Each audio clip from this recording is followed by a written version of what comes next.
दोस्तों, आज एक ऐसा सब्जेक्ट लेके आपके सामने उपस्थित हूँ जो वर्तमान समय में लगभग 70% लोग इसका शिकार है। वह है उच्च रक्तचाप। आपको जानकारी में होंगे जो उच्च रक्तचाप का जो एक मेजरमेंट है, अर्थात ऊपर के जो सिस्टोलिक है वो 120 और नीचे डायस्टोलिक 80, यह है नॉर्मल। अब यदि इसके ऊपर हो जाए, सिस्टोलिक 120 की जगह पर 150 या उसके ऊपर और नीचे 80 की जगह पर 90 या 100, तो ये उच्च रक्तचाप का शुरुआत है। अब सवाल है उच्च रक्तचाप होता क्यों है। यदि इसके बारे में चर्चा करें तो एक उच्च रक्तचाप पर एक बहुत पूर्ण किताब बन सकता है, इसीलिए संक्षेप में मैं बताऊंगा उच्च रक्तचाप क्यों और किस लिए होता है। सबसे पहले आपको ये जानकारी होंगे कि हमारा जो हृदय है वो एक पंपिंग स्टेशन है। वो खून को हमारे पूरे शरीर में फैलाते हैं और शरीर के बीच में से अशुद्ध खून को अपने अंदर लेकर फेफड़े के द्वारा से शुद्ध करके फिर दोबारा शुद्ध खून शरीर में फैलाते हैं। एक स्वाभाविक प्रक्रिया है और यह प्रक्रिया यदि निरंतर ठीक ढंग से चलते रहे तो रक्तचाप का जो मेजरमेंट है 120/80 वह एक स्वाभाविक स्थिति है, वो बरकरार रहेगा जिंदगी भर। लेकिन धीरे धीरे हमारे रहन सहन, चिंतन, खान पान के कारण धीरे धीरे ये रक्तचाप धीरे धीरे वृद्धि होने लगता है। अब सवाल है क्यों? क्योंकि हम लोग जो खान पान करते हैं उस खान पान में गलत खान पान होने के कारण उसमें से जो तेलीय पदार्थ है वो कोलेस्ट्रॉल के रूप में हमारे रक्तवाह नालियों में जमा होते जाते हैं, जिससे कि वो रक्तवाह नालियाँ जो है वो संकीर्ण हो जाते हैं। उसमें से खून सही तरीके से ना तो हृदय में वापस आ जाते हैं, ना हृदय से संपूर्ण शरीर में करता है। तब हृदय क्या करते हैं, उधर प्रेशर क्रिएट करते हैं, दबाव क्रिएट करते हैं पहले से ज़्यादा। ये जो पहले से ज़्यादा क्रिएट करते हैं यही उच्च रक्तचाप है। क्यों? क्योंकि नाली सिकुड़ गए हैं, उसमें से खून अच्छी तरह फैल नहीं पा रहा है। यह तो हो गया पहला कारण, कोलेस्ट्रॉल ज़्यादा होने के कारण। दूसरा कारण हार्मोनल। जैसे आपके शरीर में गुर्दे के ऊपर एक ग्रंथि है जिसे एड्रिनल ग्रंथि कहते हैं या सुप्रारेनल ग्रंथि भी कहते हैं, सुपर एड्रिनल। उस ग्रंथि के ऊपर उस ग्रंथि के ऊपर जो गुर्दे के ठीक ऊपर दो गुर्दे के ऊपर वो ग्रंथि है जिसमें से एड्रिनालिन हार्मोन और कॉर्टिसोल हार्मोन निकलता है। अब ये दोनों हार्मोन जो है, ये कॉर्टिसोल जो है वो खून के साथ मिलकर खून के गति को नियंत्रित करता है। यदि किसी कारण में कॉर्टिसोल की मात्रा ज़्यादा हो जाए तो खून की गति वृद्धि हो जाएगी। अर्थात ये जो हार्मोन है ये हमारे हृदय के मांसपेशियों को नियंत्रित करता है। वो आदेश देते हैं कि कितना पंप करना है, कितना धड़कना है। तो जैसे उसकी सिक्रेशन, हार्मोनल सिक्रेशन ज़्यादा हो जाए तो वो हृदय की जो मांसपेशियाँ ज़्यादा एक्टिव होगी और उसका सिक्रेशन कम हो तो वो उसका हृदय की मांसपेशियाँ कम धड़केगी। इस तरह किसी कारण में यदि वो ग्रंथि एक्टिव हो जाए जरूरत से ज़्यादा तो ये हार्मोन अधिक सिक्रेशन होना शुरू होगा और खून के साथ मिल जाएंगे और खून हृदय की मांसपेशी में पहुंचने के साथ साथ हृदय की मांसपेशियां तेजी से धड़कना शुरू कर देंगी और शरीर के जो खून की जो दबाव वो बढ़ जाएगी। अब सवाल है कि ये जो आपका हार्मोन है ये क्यों ज़्यादा सिक्रेशन होगा या कम होगी। तो आपको मैं बताऊं कि व्यक्ति के चिंतन के आधार पर हार्मोनल सिक्रेशन होता है।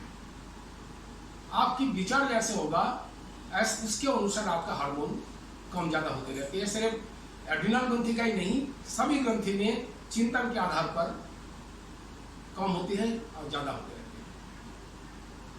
तो इस प्रकार जो व्यक्ति का विचार बहुत कलुषित हो और तनावग्रस्त हो, तो व्यक्ति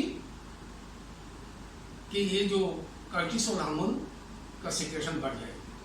अब साधारण उदाहरण दे रहा हूँ, जैसे किसी दोस्त के साथ आपका लड़ाई हो गया, अब उस दोस्त को आप अचानक किसी रास्ता में देखेंगे तो तुरंत आपके अंदर में वो पुराना वाला वो घटना याद आ जाएगा और आपके अंदर में क्रोध पैदा होगा।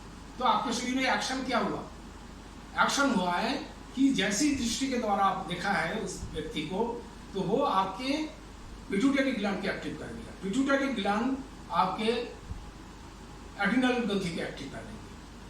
एड्रिनल ग्रंथि को एक्टिव करने के साथ साथ कॉर्टिसोल की मात्रा बढ़ जाएगी। इसी तरह विचार के साथ साथ आपके उस ग्रंथि के सिक्रेशन कम ज़्यादा होते रहते हैं। इस तरह और भी बहुत कारण हैं।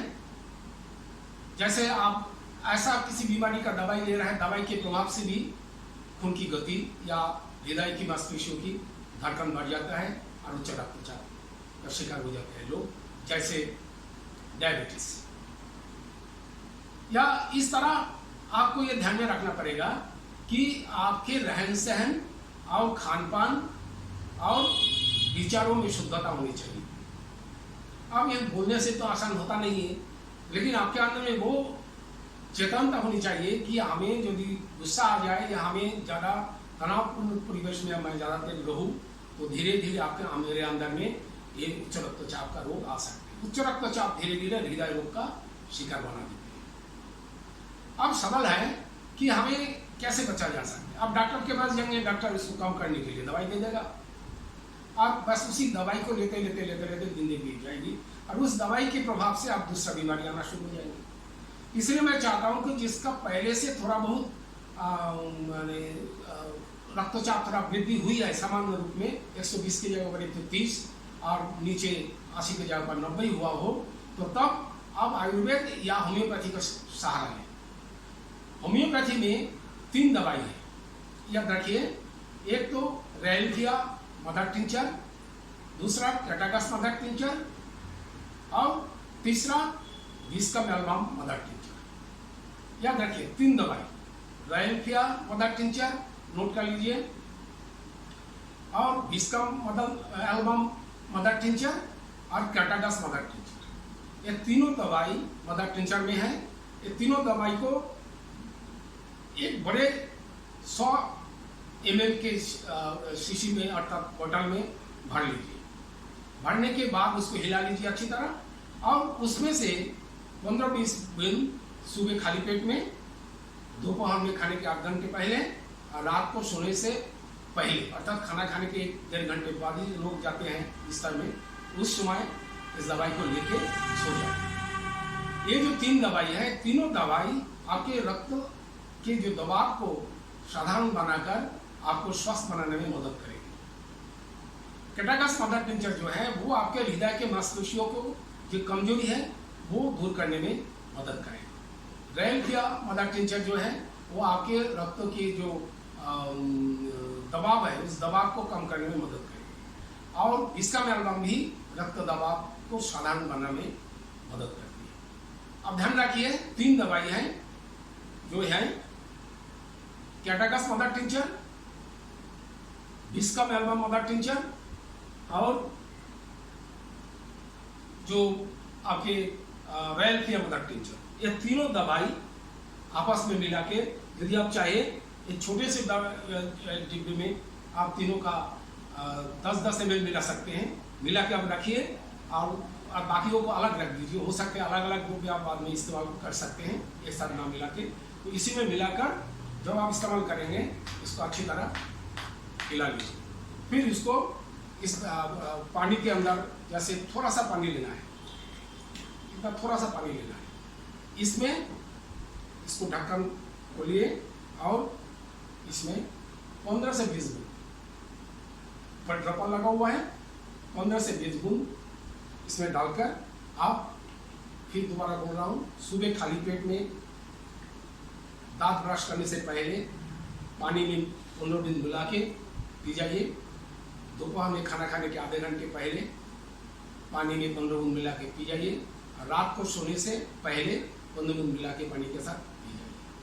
आप देखेंगे कि आपको एलोपैथिक दवाई का सहारा ना लेकर आप स्वस्थ रहेंगे, क्योंकि इसका कोई साइड इफेक्ट नहीं है। आज इतने तक दोस्तों, ध्यान रखिएगा कि इसको आप सब्सक्राइब करें, शेयर करें और लाइक करें, और बेल का जो आइकन है उसे दबा दीजिए, जिससे कि मेरा आगे की वीडियो आपके साथ पहुंचे। मेरा नाम डॉक्टर वरुण डे। नमस्कार।